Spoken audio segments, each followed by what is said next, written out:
Hi guys, welcome back to another video.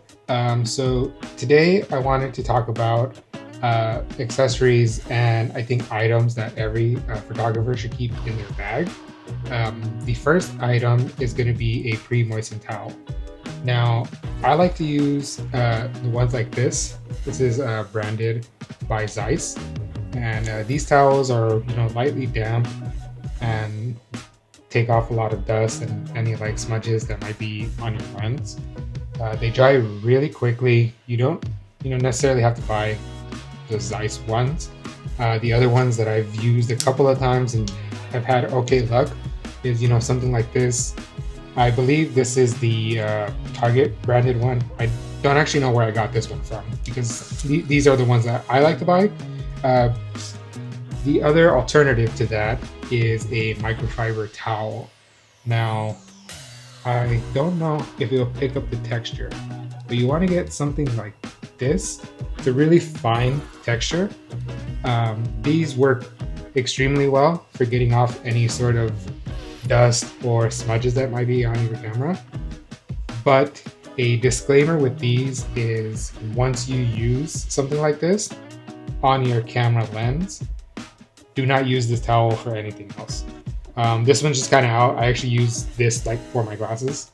But yeah, once you use something like this, definitely keep it in like a little baggie or something and only use this one for your lenses. It's, I think, safer that way. You don't want to scratch it.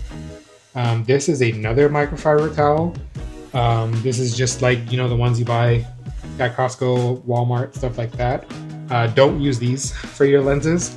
I don't know how well the camera will pick it up, but as you can see, like the textures, there's a lot of texture to this, and I think that this will probably scratch your lens. Maybe almost definitely. This is nice though for the outside of your lens, the body, stuff like that. Maybe even the viewfinder area is probably fine with this one, but not on the glass. The next thing that I like to carry with me, super basic, everybody needs to carry one of these, is a rocket blower. I like this one. It's pretty tiny.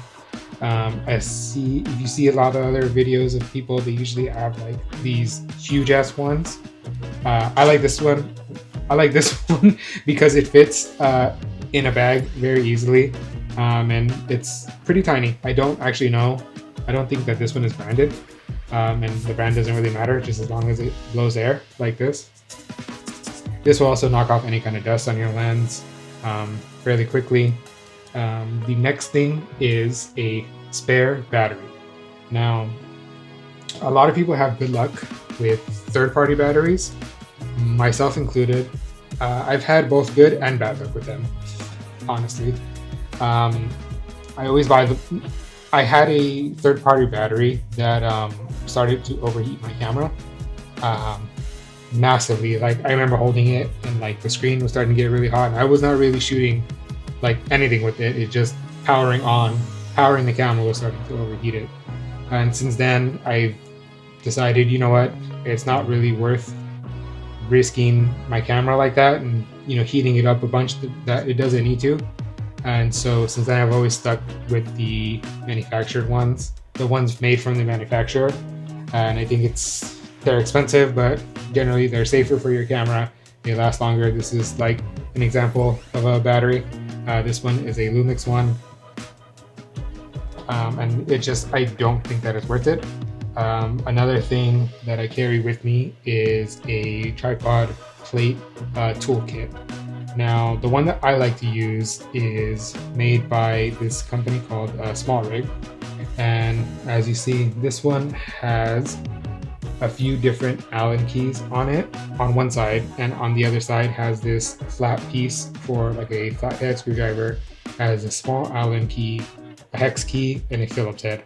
And this is just super handy for any type of plate you may run into, or if you have a camera cage. You more than likely have the tool that you need on something like this. I like that this form factor is not too big, but bulky enough that you can find this pretty easily. What I used to carry is Peak Designs in some of their straps. They give this singular Allen key with like a key ring. I used to keep this on my keys, but I found it Sometimes a little bit annoying to have it with me, especially because if I went out shooting, I wouldn't always have that particular set of keys on me. So I just found it better to just have something like this in your bag. You don't have to worry about it. It's with you. The last thing I wanted to talk about for essentials are a spare memory card, at least one or two. The brand doesn't necessarily matter as much. I think as long as you get it from a reputable retailer, depending on which one your camera needs, definitely look into your user's manual or just check online which type that you need. You can get them if you need a lower spec card. I think more than likely you probably find it like at Best Buy. You probably pick it up the same day too.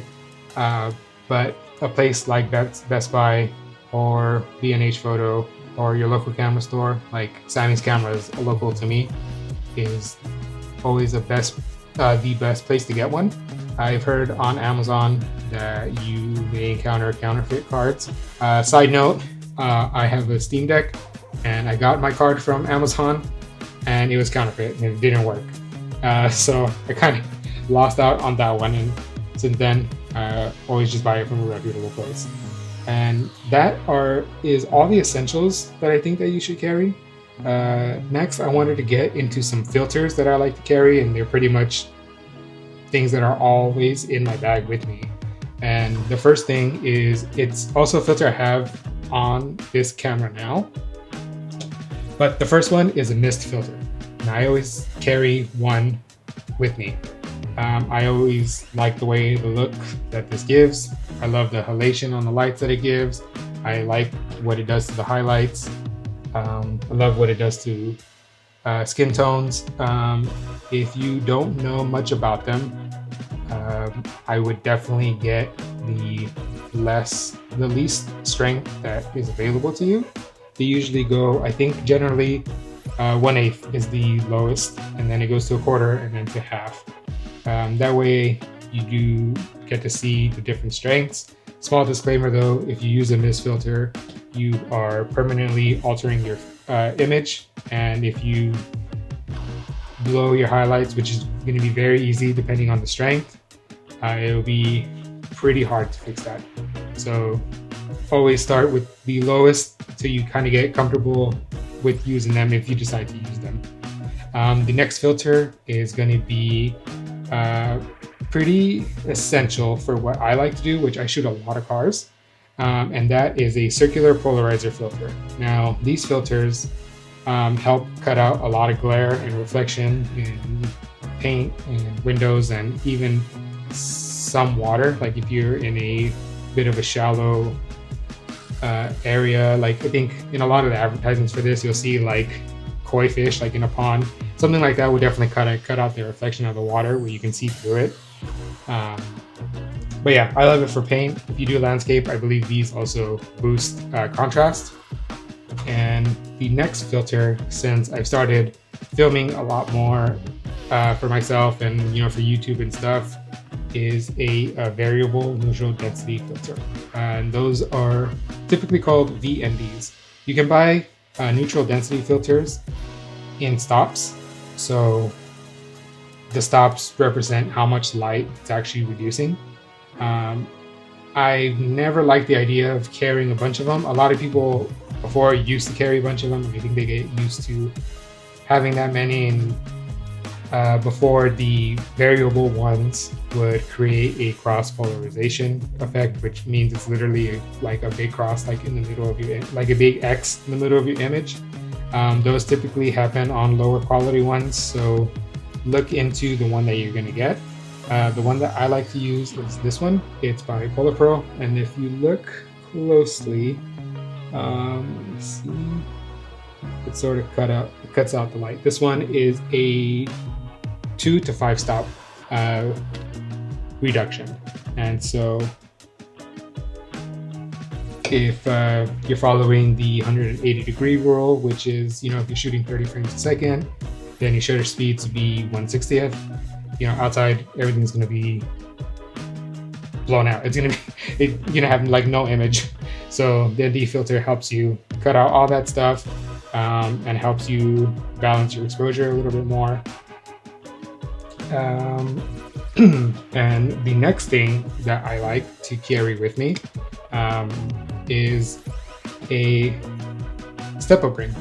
Now, with any filter, this applies to, you know, any of these filters that I showed you. They're all 82 millimeters.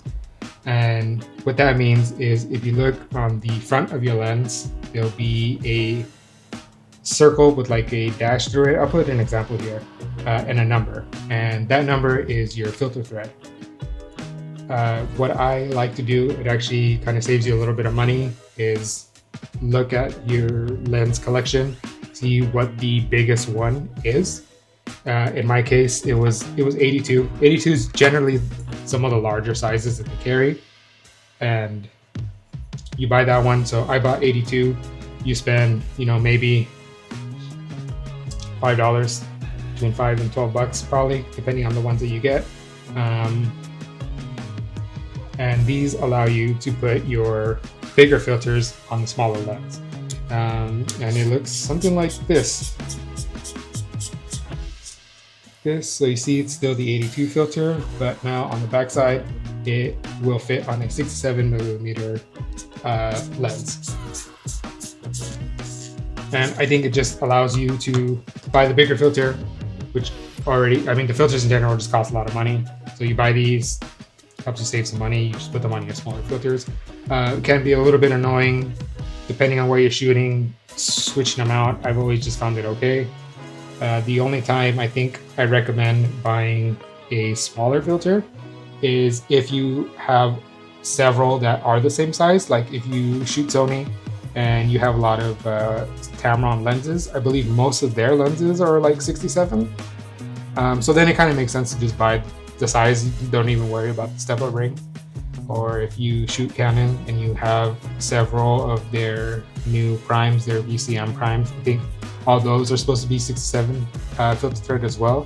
So in cases like that where you potentially have a bunch or maybe even the majority, then I think it kind of makes sense. But it's never failed me to have this setup. And that's all for what I carry in my bag. Now, I wanted to show you one of my bags, and if you watched the last video at the American Honda collection, I talked about a pin and having a collection of pins on my bag. And so let me show you one of my bags.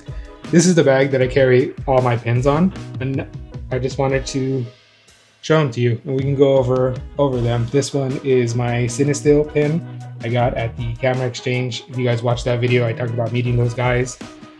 This one is BB-8. I personally feel like he was probably the best thing from the Disney Star Wars. I think he's really cute. The Mandalorian and Grogu, and a lightsaber that I got. It lights up. These three are from Disneyland. I remember the guy who was the cashier who checked me out when I bought this one was like, you know, where did you get this one? Like, these are hard to find. And I was like, it was just on the rack. So apparently these are sought after, but I wouldn't know. I love music, so I have a vinyl right here. I'll see a little camera there. This is the pin that I mentioned in the American Honda video that I got. Something to do with Fortnite. I just thought it was cool. And then this side is like my horror movie side. So we have the Halloween logo. I think this is supposed to be the one from 1978. And then we have Captain Spaulding right here. I love horror movies, and this one is from like House of a Thousand Corpses, The Devil's Rejects. The Devil's Rejects is one of my favorite scary movies. And yeah, also I'll show you this guy too. I just decorated for Halloween, and we have these cute little ghosts everywhere. But yeah, that's it for today's video. Thank you guys for watching, and I'll see you in the next one. Bye.